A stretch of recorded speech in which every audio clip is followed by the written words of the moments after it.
Assalamualaikum warahmatullahi wabarakatuh. Baik, kita lanjutkan materi metode penelitian kuantitatifnya. Kali ini kita akan bahas tentang populasi dan sampel ya. Setelah sebelumnya kemarin kita bahas tentang ya rumusan masalah, metode penelitian survei ya, survei sama eksperimen. Sekarang kita masuk ke tahap selanjutnya yaitu menentukan populasi dan sampel ya. Nanti kan kita bahas tentang bagaimana kita mencari populasi atau mencari sampel ya, mencari sampel, cara membagi sampelnya seperti apa berdasarkan penelitian yang ada. Kemudian bagaimana menentukan banyaknya jumlah sampel yang akan diambil. Ya. Oke, kita masuk yang pertama yaitu pengertian dari populasi dan sampel ya. Apa sih yang dinamakan dengan populasi? Mungkin sudah familiar ya untuk kita semua bahwa populasi itu adalah keseluruhan dari individu atau objek yang akan kita teliti. Itu yang dinamakan dengan populasi ya, semuanya. Dan kita akan meneliti tingkat kemiskinan kota Jogja, berarti populasinya apa? Populasinya adalah seluruh penduduk kota Yogyakarta, misalnya seperti itu. Ya. Atau misalnya kita ingin meneliti nilai rata-rata IPK mahasiswa UIN Sunan Kalijaga. Berarti populasinya adalah semua mahasiswa UIN Sunan Kalijaga.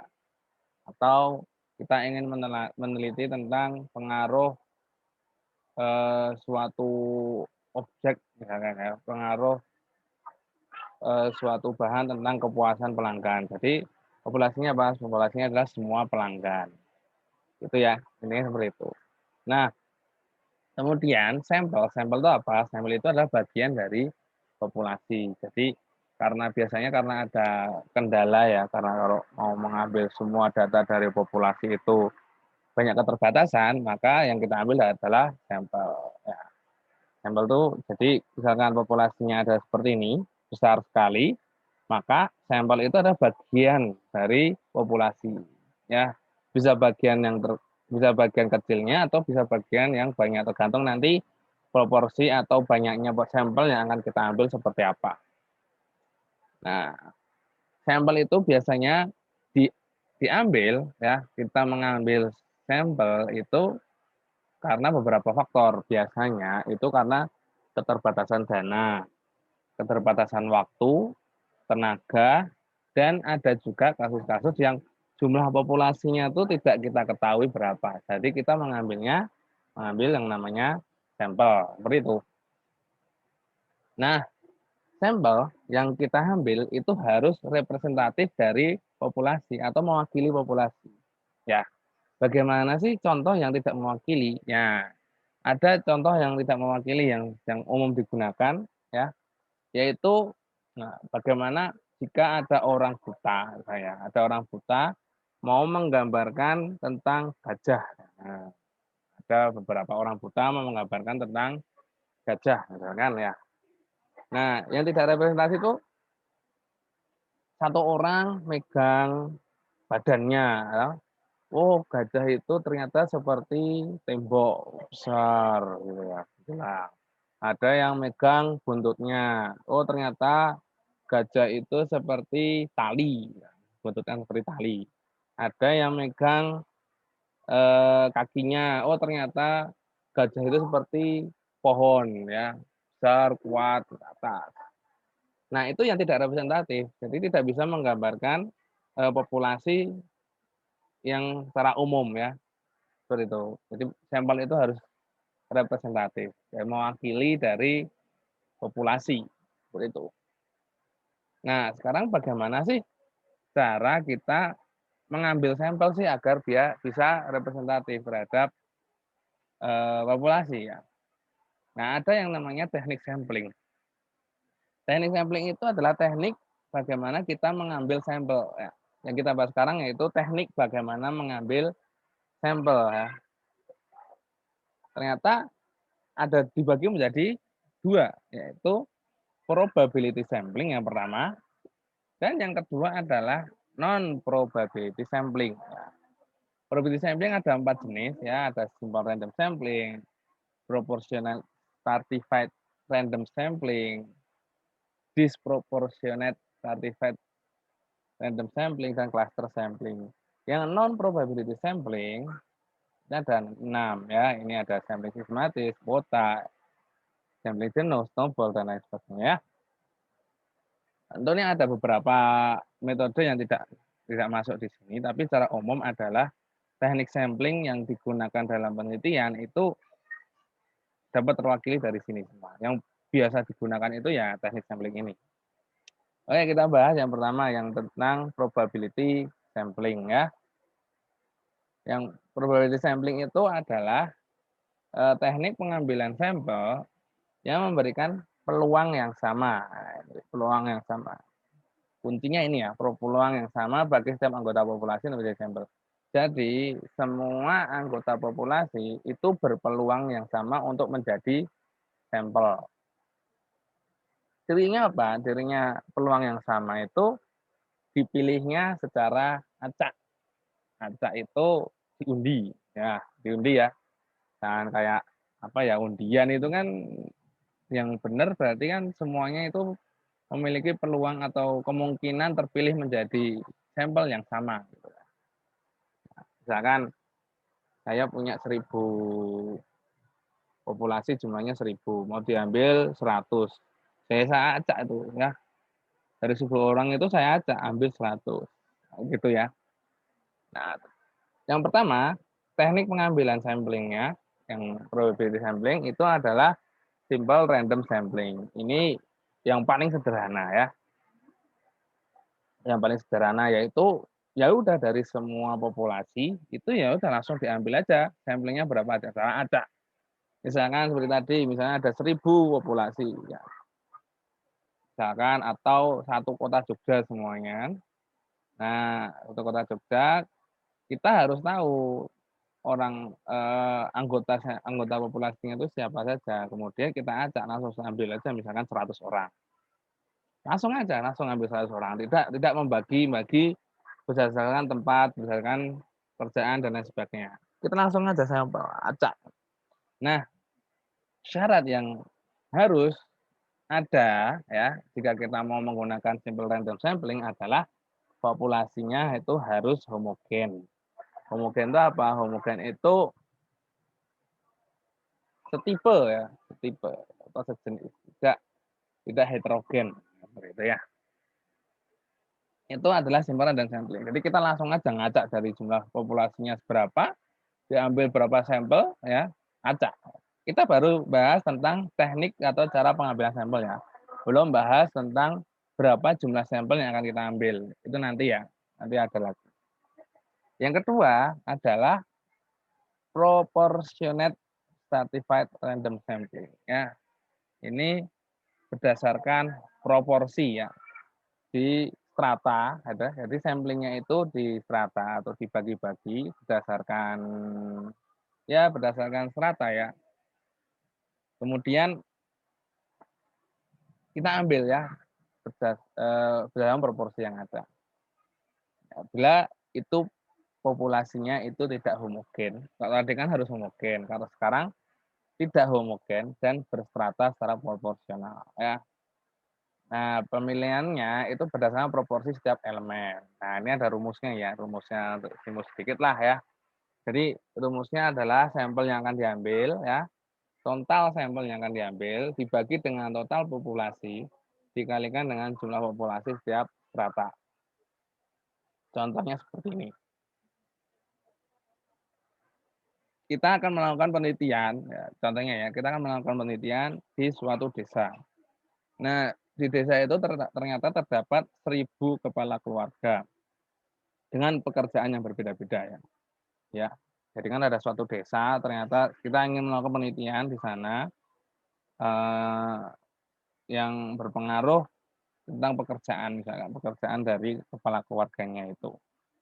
Nah, ternyata di situ 500 kepala keluarganya itu adalah karyawan, misalkan ya, dan 300-nya petani, 200-nya itu wira swasta. Nah, itu kita kelompokkan, ya, kita kelompokkan. karyawan sendiri, petani sendiri, wira swasta sendiri. Nah, kemudian kita mau mengambil ya total sampelnya itu sebanyak 100 misalkan. Jadi dari 1.000 orang itu kita ambil 100. Kalau yang simple random sampling ya udah dari 1.000 diambil 100 langsung secara acak. Kalau ini enggak. Jadi kita masukkan aja ke rumus ya. Misalkan total sampel yang diambil itu 100 ya. 100 ini isi tulis 100. Total populasinya berapa? Total populasinya 1.000 dikalikan jumlah populasi tiap strata. Misalnya kalau karyawannya dikali 500. Jadi kalau karyawan itu adalah, oh ini saya kebalik kan ya, tulisnya jumlah populasi, tapi nggak masalah, sama aja kan. 500 atau 100 dibagi 1.000 kali 500, itu juga bisa ya. Jadi 500 itu karyawannya, dikalikan dengan total kepala keluarga yang ada, kemudian dikalikan dengan jumlah sampel yang kita ambil. Oh, ternyata karyawan yang akan kita ambil sebanyak 50 karyawan, 50 kakak ya, yang pekerjaannya sebagai karyawan. Begitu juga dengan petani. Petani yaitu 300 dibagi 1.000 atau 30% dari 100, seperti itu ya. Jadi 30 kakak dan wira swasta juga sama. Jadi di sini diperoleh 20 kakak. Nah, pemilihannya gimana? Nah, pemilihannya ya udah dari karyawan. Misalkan karyawan ya, dari 500 karyawan ini diambil cara acak. Acak seperti simbolan dan sampling tadi, diambil 50 cara acak. Dan 300 petani diambil 30 cara acak, 200 wira swasta diambil 200 cara acak. Totalnya kan jadi 100. Nah, ini adalah teknik pengambilan sampling yang kedua. Teknik pengambilan sampling yang ketiga, ini mirip dengan yang tadi, cuma sekarang ada kata dis atau tidak proporsional. Kalau tadi kan proporsional ya, 500, 300, 200. Sekarang yang tidak proporsional. Tekniknya mirip ya. Jadi yang dimaksud tidak proporsional itu apa sih? Jadi ada yang proporsinya ada jumlahnya besar, ada yang jumlahnya kecil, kecil sekali. Ya, kecil sekali, paling kecil. Nah, caranya gimana? Caranya yaitu adalah populasi yang stratanya atau kelompoknya itu yang paling kecil jumlahnya, itu kita ambil semuanya. Ini ada contohnya ya. Kemudian sisanya adalah diambil dari berdasarkan proporsi kelompok yang lainnya, ya, yang besar. Contohnya seperti ini. Seperti tadi ya, misalkan ada suatu desa, jumlah populasinya adalah 1.000 kepala keluarga, misalkan seperti itu ya. Kemudian di situ ternyata ada karyawannya tidak 500 tapi 490 karyawan, 300 petani, 200 wira swasta dan 10 guru. Nah, di sini kan terlihat bahwa jumlah pekerjaannya ini jomplang bahasa Jawanya. Tidak rata. 400-an, 300-an, 200, di sini ternyata ada 10. Nah, ini yang namanya tidak imbang proporsinya ya, atau tidak proporsional. Nah, cara pengambilannya seperti apa? Cara pengambilannya yaitu misalnya diambil 100 kakak ya, yaitu yang paling kecil. Ya. Oh, di sini ada 10 guru. Ya udah 10 gurunya kita ambil semua. Ya. 10 gurunya kita ambil semua. Sisanya berapa? Berarti kan sisa 90 ya. Tadi kan harusnya kita mau ngambil 10 kakak ya. Kita mau ngambil 10 kakak. 100 kakak. Nah, 10 guru ini kita ambil semua. Berarti kan tinggal 90 ya. Nah, kita hitung lagi dengan cara yang proporsional tadi ya, dengan cara yang proporsional stratified random sampling tadi.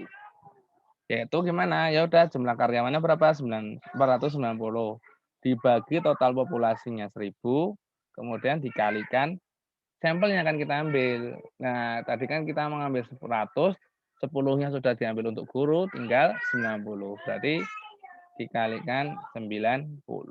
Jadi di sini diperoleh 44 kakak. Ya. Nah, ini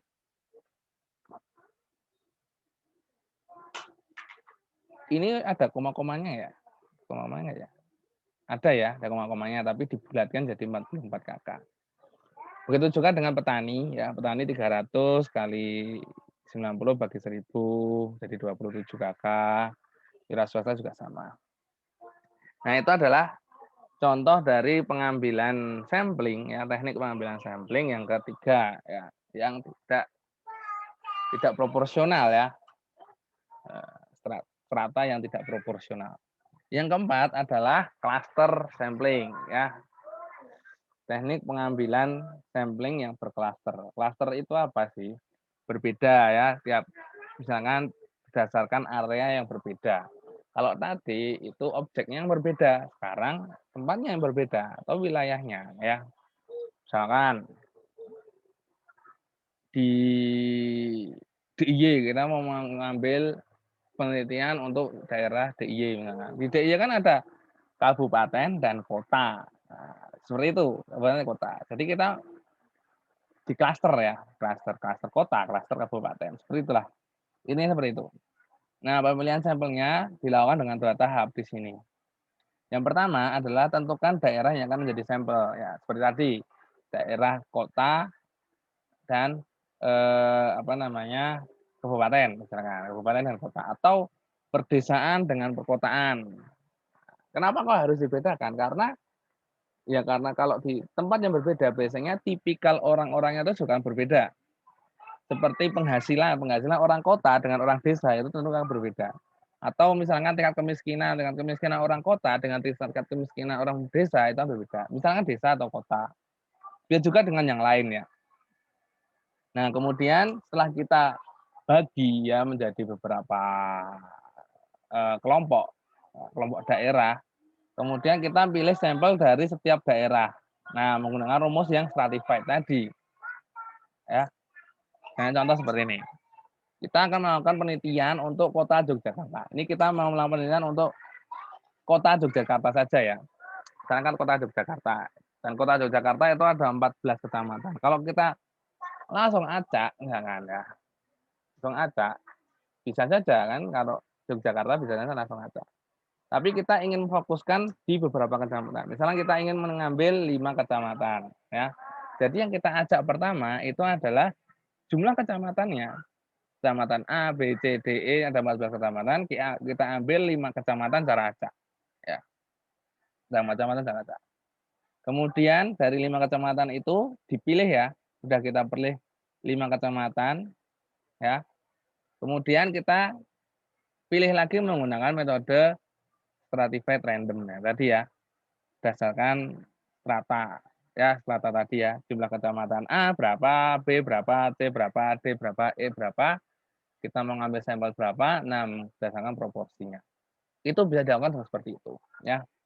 Yang kedua ya, kata dengan probability sampling yang berdasarkan semua anggota dari populasi mempunyai kemungkinan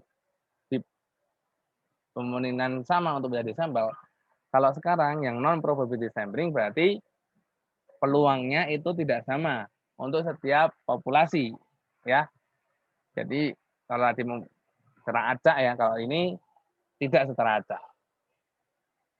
Biasanya yang non probability ini adalah penelitian tentang kualitatif. Yang kalau tadi itu untuk kuantitatif ya, biasanya ya, bukan berarti ada penelitian kuantitatif yang tidak menggunakan non probability, tapi ada juga yang menggunakan non probability ya, kuantitatif. Yang pertama adalah sampling sistematis. Sampling sistematis itu adalah berdasarkan urutan dari populasi. Jadi populasinya itu diberi urutan. Misalkan ada 9 di sini contoh ya. Ada 9 orang yang akan kita teliti, misal ya. Ini contoh saja ya. Kita kasih nomor urut 1, 2, 3, 4, 5, 6, 7, 8, 9. Kemudian kita mengambil 3 orang. Nah, 3 orang. Kalau tadi kan kita acak ya. Udah langsung acak, langsung ambil 3 misalnya seperti itu kalau yang randomnya dia. Kalau ini enggak, misalkan 9 bagi 3 berapa sih? Oh 3 ya. Jadi kita ngambil angka 3 atau dari angka 1 sampai 3 diacak. Oh ternyata dapat angka 3. Ya udah 3, berarti diambil nomor 3. Kemudian 3 tambah 3, 6. Kemudian 6 tambah 3, 9. Seperti itu ya. Kalau masih bingung ini ada contoh lagi. Misalkan jumlah populasinya 1.000 orang. Misalnya ya. Ya kita lebih enak karena 1.000 kan angkanya mudah ya.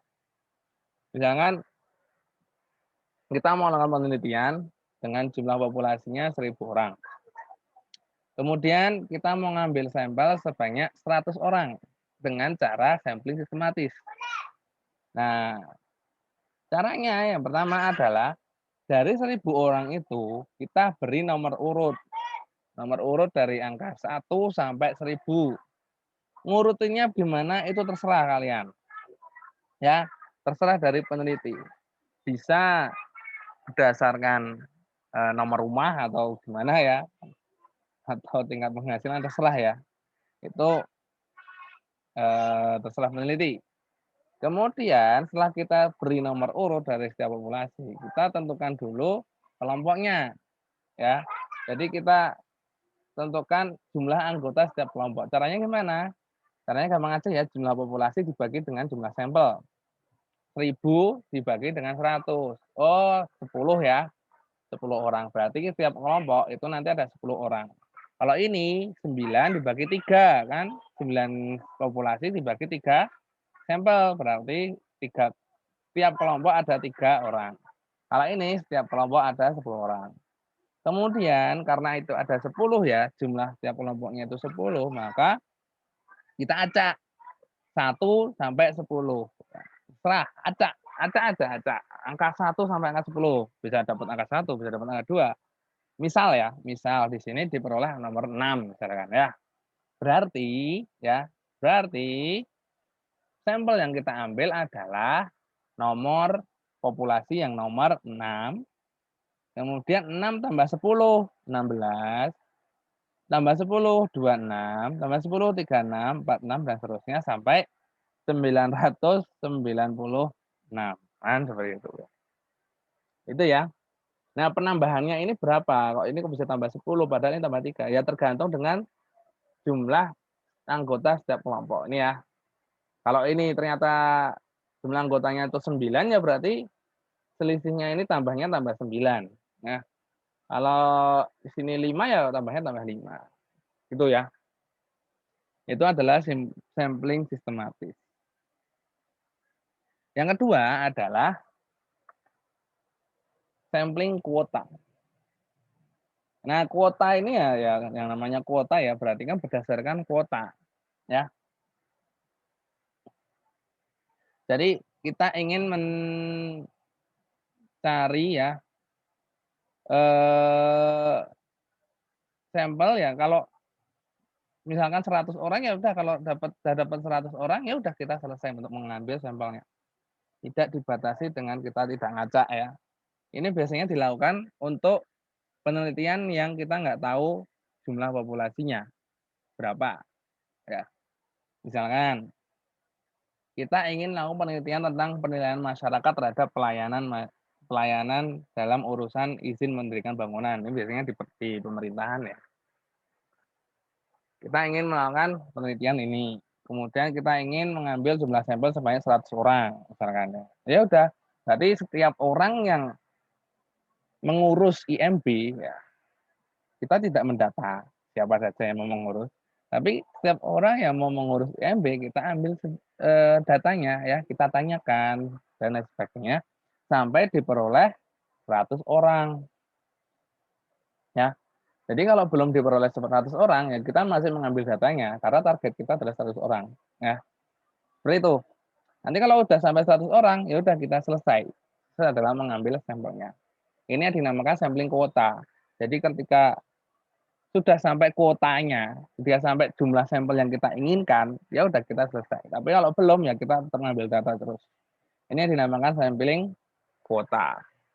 Ada lagi yang namanya sampling insidental. Sampling insidental ini yaitu teknik pengambilan berdasarkan kebetulan atau kebetulan atau namanya insidental. Ini kebetulan istilahnya perlu diedit. Jadi siapa saja yang ketemu dengan peneliti ya, bila cocok maka dapat dijadikan sampel. Nah, ini kalau insidental itu apa namanya? Biasanya untuk kuantitatif juga bisa sih. Kuantitatif juga bisa ya. Jadi peneliti itu nyari orang, oh langsung dapat. Kita tanya-tanyakan, oh ternyata dia memenuhi kriteria, saya dapat sampelnya ini. Ya udah kita tanyakan. Kalau kita ternyata nyari, ya ternyata nggak sesuai, ya kita nggak ambil, ya, sampai kuotanya terpenuhi. Biasanya ini dilakukan kalau kalian sering menemukan atau mendapatkan brosur kuesioner ya di jalan-jalan itu kan. Biasanya mereka langsung menyebarkan banyak orang ya. Kebetulan terus ternyata kebetulan yang dicari adalah mahasiswa. Ternyata kalian mahasiswa itu sampelnya. Oh, berarti kalian bisa jadi sampelnya itu. Ya, jadi ini yang dinamakan sampling insidental. Jadi dia tidak mengacak tapi ya yang ketemu saja yang kita ambil datanya. Seperti itu. Yang keempat adalah purposive sampling. Purposive sampling itu adalah teknik pengambilan sampel dengan pertimbangan tertentu ya. Ini banyak digunakan di metode kuantitatif. Sebagai contoh seperti ini. Kita mau meneliti tentang kualitas makanan, ya, gizinya mau seperti apa.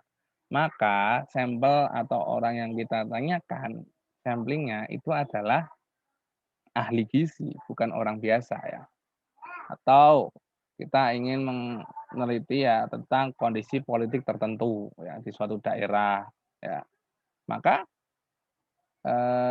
sampelnya adalah ahli politik, orang yang mengetahui tentang itu gitu ya, bukan orang biasa. Ini adalah purposive sampling. Ada lagi yang dinamakan dengan sampling jenuh. Sampling jenuh itu biasa dikatakan dengan semua populasi. Jadi kita nggak menentukan sampling, ya udah semuanya diambil. Ini bisa digunakan ketika populasinya sedikit, misalnya kurang dari 30 orang ya. Kalau sedikit itu biasanya dikatakan dalam statistik itu kurang dari 30 orang itu adalah jumlah sampel yang sedikit. Udah kita ambil semuanya aja. Itu namanya sampling jenuh atau sensus dalam bahasa lainnya atau sensus. Sensus penduduk ya. Sensus penduduk artinya semua populasi itu diambil. Yang keenam, yang terakhir adalah snowball sampling ya atau bola salju. Kita tahu bahwa bola salju itu awal mulanya sedikit tapi lama kelamaan itu menjadi semakin banyak. Begitu juga dengan snowball sampling ini, kita mengambil sampelnya itu sedikit ya. Bukan mengambil sampelnya sedikit, kita menanyakan kepada beberapa orang aja, kemudian dari pertanyaan-pertanyaan kita bisa mengembangkan lagi menjadi dapat banyak orang ya. Ini bisa dilakukan dalam penelitian kualitatif ya. Jadi kita wawancara tentang kalau kemarin itu ada penelitian tentang kenakalan remaja misalkan ya. Kita dapat nih ternyata geng ya, geng-gengan gitu. Kita nggak tahu nih jumlah gengnya itu ada berapa, ya udah kita ambil aja, kita ngambil data anggota geng misalnya di situ ya.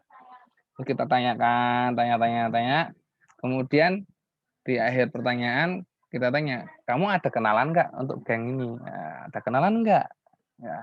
Oh ada nih, si A, si B, si C. Nah, habis itu kita datang itu si A, si B, si C. Kemudian dari si A, si B, si C itu kita tanyakan lagi, ada lagi nggak kenalan? Nah, ini menjadi semakin banyak seperti itu ya. Jadi dari satu orang yang kita tanyakan, oh ternyata dia merekomendasikan orang lain, ya. Ah, 2. Kemudian kita tanyakan lagi, kita ambil datanya. Kemudian dari itu orang itu juga merekomendasikan orang lain. Jadi semakin lama menjadi semakin banyak. Itu adalah yang namanya snowball sampling ya. Ini dilakukan dalam kualitatif biasanya ya. Oke, sekarang kita masuk ke ukuran sampel. Kalau tadi kan teknik pengambilan sampel ya, teknik pengambilan sampel atau yang dinamakan dengan teknik sampling. Sekarang ukuran sampel. Jadi apa sih yang mempengaruhi kita mengambil jumlah sampel ya? Ternyata ada beberapa yang mempengaruhi faktor yang mengaruhi ukuran sampel atau jumlah sampel yang akan kita ambil. Yang pertama adalah derajat keseragaman dari populasi. Artinya apa? Ya, seperti tadi, kehomogenan atau kemiripan dari suatu populasi, ya. Jika suatu populasi itu semakin mirip, keseragamannya itu semakin sedikit ya, keberagamannya semakin sedikit, semakin mirip, maka sampel yang kita ambil itu boleh semakin sedikit. Ya, ini dicerna pelan-pelan ya. Jika populasi yang kita ambil atau jumlah tipe-tipe orangnya yang kita ambil itu ternyata tidak bervariasi, ya tidak bervariasi atau tidak seragam, atau seragam bahasanya ya, homogen bahasanya, maka sampel yang kita ambil itu akan menjadi semakin sedikit. Lain halnya dengan sebaliknya, jika semakin bervariasi populasinya, semakin bervariasi, maka sampel yang kita ambil itu harusnya semakin banyak, ya, karena semakin bervariasi. Itu adalah faktor yang pertama, ya, yang memengaruhi jumlah sampel. Yang kedua adalah presisi atau keakuratan yang diinginkan oleh penelitian atau oleh peneliti. Tentu kalau kita ingin meneliti yang akurat sekali, keakuratannya itu 100%, ya, 100% akurat, maka ya sudah semuanya dari sampel, dari populasi diambil. Lah, logikanya seperti itu. Kalau keakuratan yang kita inginkan semakin besar, maka jumlah sampel yang akan kita ambil itu otomatis semakin besar juga, berbanding lurus. Kalau keakuratannya itu semakin kecil, ya, semakin tidak akurat, maka jumlah sampel yang kita ambil semakin sedikit. Nah, dari presisi ini, dari tingkat keakuratan ini, ya, ada yang namanya tingkat kesalahan. Ya, tingkat kesalahan. Tingkat kesalahan itu apa? Tingkat kesalahan itu ya sebaliknya presisi, ya. Kalau kalian pernah dengar dari quick count dulu ya, biasanya kalau dari quick count itu adalah apa namanya, tingkat kesalahan 5%, tingkat kesalahan 10%. Itu adalah ya toleransi bahasanya. Bahasa dari bahasa statistikanya itu adalah toleransi. Artinya apa? Misalkan kita ingin meneliti tentang IPK ya, IPK mahasiswa di UIN misalkan. Oh, ternyata rata-rata IPK-nya itu 3 misalnya seperti itu ya. Ternyata dari analisis kita itu hasilnya ada 2,9. Nah, berarti kan tidak akurat. Ketidakakuratannya berapa? Yaitu selisihnya dibagi dengan 3. Seperti itulah. Itu yang dinamakan dengan presisi atau tingkat kesalahan ya, kesalahan seperti itu. Jadi kalau dari situ dapat disimpulkan bahwa kalau tingkat kesalahannya itu semakin besar, maka sampel yang diambil juga akan semakin kecil ya. Kalau sampelnya diambil semakin kecil, maka tingkat kesalahannya semakin besar. Ya. Atau sebaliknya, kalau tingkat kesalahan yang kita inginkan itu semakin kecil, maka sampel yang diambil otomatis menjadi semakin besar. Nanti ada rumusnya. Kemudian yang ketiga adalah rencana analisa. Rencana analisa itu adalah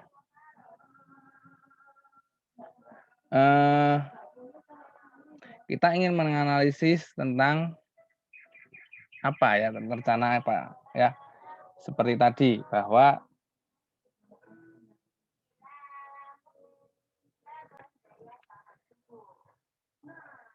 kita ingin menganalisis tentang pendidikan misalnya, pendidikan orang itu kan ada SD, SMP, SMA, S1, S2. Kalau kita ingin memasukkan semua jenis pendidikan di situ, tentu otomatis jumlah populasi yang kita butuhkan itu semakin besar karena ada orang yang tidak tamat SD, ya, atau pendidikan cuma TK. Misalkan. Ada juga yang pendidikannya SD, SMP, SMA, S1, S2, S3. Itu kan semakin besar. Kalau kita membatasi ya analisa kita itu ya cuma sebatas SD, SMP, SMA, itu akan menjadi lebih kecil lagi jumlah sampelnya. Itu faktor-faktornya. Yang keempat adalah tenaga, biaya, dan waktu. Tenaga yang ada untuk pengambilan sampel itu seberapa ya. Jangan kita menentukan jumlah ukuran sampel itu di luar kemampuan kita. Ya, gitu ya. disesuaikanlah. Kemudian yang kedua adalah biaya, ya. Biaya yang terbatas biasanya ya. Semakin kecil biayanya, maka jumlah sampel yang akan dilakukan semakin kecil. Atau biaya yang besar itu akan memungkinkan kita untuk mengambil sampel dengan jumlah yang besar. Dan waktu, ya, waktunya berapa lama. Karena dalam mengambil data dari sampel, mengambil data itu butuh waktu juga. Ya, tergantung waktu kita yang kita lakukan. Itu ya. Nah, sekarang bagaimana kita menghitung? Nah, kita ada perhitungan sekarang ya. Bagaimana kita menghitung jumlah sampel yang akan kita ambil? Nah, ini ada dua ya. Ada dua tipe nanti berdasarkan populasi yang diketahui atau populasi yang tidak diketahui. Yang pertama adalah kita akan menentukan ukuran sampel ya untuk populasi yang tidak diketahui. Untuk jumlah populasi yang besar misalkan ya atau tidak diketahui. Yaitu ada rumusnya dengan rumus Cochrane ini. Kalian bisa nyari beberapa rumus penentuan sampel di internet, itu ada banyak sekali. Ya. Intinya adalah jumlah sampel yang akan kita ambil itu dapat dimasukkan ke dalam rumus-rumus ini ya. Kalau ini dengan berdasarkan proporsi, proporsi itu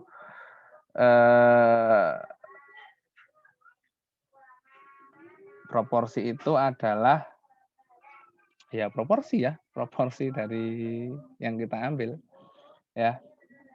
Misalkan jadi Z proporsi ya, nanti ada contoh lah ya. Untuk Z itu adalah nilai dari tabel normal standar. Saya harap kalian udah paham ya, tabel normal standar dulu di mata kuliah statistika, bagaimana cara membaca tabel normal standar dan normal standar itu apa ya. Semoga kalian masih ingat. Nanti akan kita bahas juga sih. Saya ajari dikit lah bagaimana cara membaca tabel normal standar. Ya, untuk alfa per 2 dengan alfa itu adalah tingkat kesalahan penelitian. Nah, saya kenalkan juga ya. Ada yang namanya alfa ya, atau tingkat kesalahan dalam penelitian. Ada yang namanya tingkat kesalahan dalam pengambilan sampel atau margin of error. Di sini dilambangkan dengan E, kalau kesalahan penelitian dilambangkan dengan alfa. Yang pertama yaitu tingkat kesalahan penelitian alfa. Itu adalah tingkat kebalikan dari tingkat kepercayaan. Jadi misalkan nih, alfa itu biasanya nilainya 5%. Juga dengan E itu juga 5% biasanya. Besarnya itu tergantung dari peneliti sendiri. Terserah kalian mau mengambil 5%, 1%, atau 10%. Tapi rata-rata biasanya diambil nilai 5%. Artinya apa 5%? Jadi kalau kalian melakukan penelitian sebanyak 100 kali, ya, itu penelitian sama, ya, atau di sini pengambilan sampel yang sama, ya, sebanyak 100 kali, maka 95 kali itu nilainya bisa menjelaskan tentang populasi atau nilainya benar. Yang salah itu cuma 5 kali atau 5%-nya itu salah. Itu yang dinamakan dengan alfa. Ada lagi yang dinamakan dengan margin of error. Margin of error itu adalah selisih rata-rata yang kita dapat dari sampel dengan selisih rata-rata yang kita peroleh dari populasi. Itu yang dinamakan dengan margin of error. Seperti tadi, kita akan meneliti tentang rata-rata nilai IPK mahasiswa UIN, misalkan seperti itu. Maka,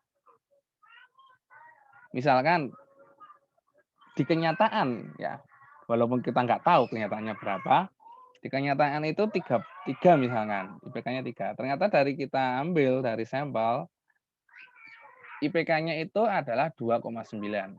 Nah, berarti selisihnya berapa? 0,1. Nah, 0,1 itu adalah margin of error. Bukan 0,1-nya ya. Margin of error itu adalah proporsi dibagi dengan IP populasi tadi, yaitu 0,1 dibagi 3 itu berapa? Ya. Ya, itulah nanti ada hitung-hitungannya lah. Intinya adalah nilai alfa dan nilai E itu ditentukan oleh peneliti sendiri. Ya, kalian yang menentukan sendiri. Ya, seperti itu. Kemudian yang kedua adalah rumus untuk populasi yang diketahui. Ini yang biasa paling sering digunakan dalam penelitian, yaitu adalah rumus Slovin. Nah, rumus Slovin. Kalian cari di internet mesti ada tuh rumus Slovin. Ini rumusnya seperti ini ya. Yaitu jumlah sampelnya itu N kecil, itu sama dengan N besar, atau jumlah populasi dibagi dengan 1 ditambah N besar, jumlah populasi dikalikan dengan margin of error kuadrat. Ya, seperti tadi. Itu adalah rumus Slovin. Kalian carilah, itu ada banyak. Nah, ternyata rumus Slovin itu ada kelemahannya, yaitu untuk populasi yang semakin besar, jumlah populasi yang semakin banyak, maka jumlah sampelnya itu mentok di suatu titik ya, di suatu nilai, tidak mengikuti jumlah populasi. Ya, seperti itu. Nah, yang ketiga untuk mengatasi itu ada yang namanya rumus dari Isaac dan Michael. Nah, ini rumusnya agak rumit seperti ini. Ini menggunakan tabel chi-square namanya. Nilai chi-square dengan derajat bebas 1 dan nilai kesalahan alfa. Alfa itu seperti tadi ya. N itu jumlah populasi, E itu tingkat kesalahan yang bisa diambil. Nah, ini yang dinamakan dengan tabel normal standar ya. Kalian harusnya udah bisa baca ini ya, kalau kemarin belajar statistika. Ini yang dinamakan dengan tabel distribusi normal standar. Dan nanti akan saya coba ya, ajari cara membacanya. Nanti dengan contoh soal aja. Yang kedua ada yang namanya tabel chi-square ya, untuk yang rumus yang ketiga tadi. Nih. Ya, sebagai contoh. Yang pertama, kita ingin melakukan penelitian ya, mencari faktor determinan pemberian ASI secara eksklusif. Jumlah sampel yang diperlukan, berapa jumlah sampel yang diperlukan jika tingkat kesalahannya 5%. Berarti tingkat kesalahan itu apa? E tadi ya. E tadi ataupun alfa 5% juga. Tingkat kesalahan itu bisa dua, alfa sama E. Nah, ini kita simpulkan bahwa sama-sama nilainya 5%. Berarti kita lihat di sini populasinya tidak diketahui, maka kita bisa menggunakan rumus yang pertama, yaitu rumus dari Cochrane. Ini ya rumusnya. Nah, dengan nilai Z-nya itu diambil dari tabel normal standar ya. Dengan nilai alfanya 5%, kan 5% ya. Maka diperoleh Z 5% dibagi 2. Kan artinya 5% alfa dibagi 2 berarti 0,025. Oke, saya ajarin cara bacanya. 0,025 ya. Diingat ya, 0,025. Kita buka tabel normal standar. Ini namanya distribusi normal standar. Tadi Z 0,02, Z 0, ini kayak 6 ya. 0,25. Oke ya. Langkah pertama yaitu kalian cari dulu nilai dari 1 dikurangi 0,025. Ini ya, 0,25. Berapa? 1 dikurangi 0,025 itu 0,975 ya. 0,975. Nah, 0,975 kalian cari di sini nilai 0,975. Kalian cari di dalam tabelnya ini ya. Di sini 0,975. Mana 0,975. Oh ini 0,975 nih. Ya. Nah, ini kita lihat nilainya berapa di sini ya. Kita lihat berapa ini. Oh, 1,9 sama dilihat sini 6, 0,06 dijumlahkan nih. 1,9 ditambah 0,06 berarti 1,96. Itu ya cara baca tabel normal standar ya. Saya 0,025 berarti 1 kurangi 0,025 atau 0,975. Dicari ini nilai 0,975 di sini ya. Di dalamnya ini berapa? Ternyata diperoleh di sini nih 0,975. Berarti kita lihat di sebelah samping kiri dan atasnya itu berapa. Itu ya. Mana tadi?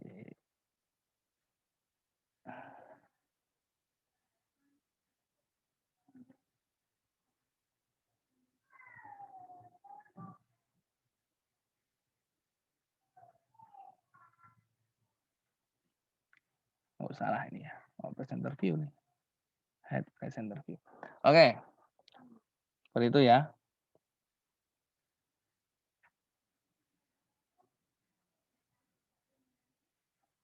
Ini balikin itu gimana caranya ya? Oke, kita lanjut ya. Mana tadi? Nah, ini ya. Tadi diperoleh nilainya sebesar 1,96. Itu ya. Nah, kemudian P-nya itu berdasarkan penelitian sebelumnya, proporsi penelitian sebelumnya, atau proporsi dari pendugaan kalian. Ya, seperti itu. Sekitar 1,17,2%. Nah, berarti P-nya 0,172. Bisa jadi kalau misal nggak ada dari penelitian sebelumnya, kita menggunakan nilai P-nya itu 0,5, biasanya 5,5 ya, setengah. Sehingga kita langsung aja masukin rumusnya, yaitu Z-nya diganti dengan 1,96, P-nya diganti dengan 0,172, dan E-nya diganti dengan 0,05. Ya, 1,96 kuadrat dikalikan 0,172 dikalikan dengan 1 dikurangi 0,172 dibagi dengan 0,05 kuadrat. Pakai kalkulator diperoleh hasilnya 218,8421 atau dapat kita bulatkan menjadi 219. Oh, berarti jumlah sampelnya yang kita ambil adalah 219 sampel. Itu contoh yang pertama. Contoh yang kedua adalah misalkan kita melakukan penelitian dengan kepada seluruh penduduk di kota Yogyakarta ya. Nah, jadi kalau kita melakukan penelitian, kita lihat juga nih besar populasinya berapa. Oh, ternyata di data di BPS, ini saya ngambil langsung dari webnya BPS. Jumlah penduduk kota Jogja itu berjumlah ini 435.936 jiwa. Ini kota Yogyakarta ya, bukan DIY. Nah, berapakah jumlah sampel yang digunakan? Nah, ini kan kita ketahui bahwa jumlah populasinya ada, yaitu 435.936. Berarti ya dapat menggunakan rumus Slovin ya. Yang paling gampang Slovin. Nah, ini kan yang masukin aja nih.